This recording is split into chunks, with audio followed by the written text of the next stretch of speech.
என்னோட வேண்டுதலை ஏத்துக்கிட்டதுக்கு ரொம்ப ரொம்ப நன்றி. இப்ப நம்ம பிராக்டிஸ் தான் பண்றோம், உண்மையான சண்டைலாம் கிடையாது.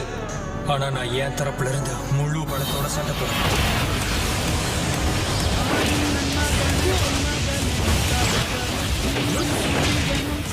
என்னோட பலம் என்னன்னு மாஸ்டர் புரிஞ்சுப்பாரு. பணப்படி மாப்பிள. ஓகே, ஐ வின்.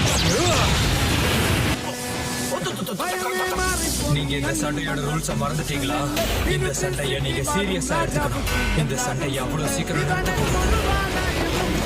இதுதான் rules.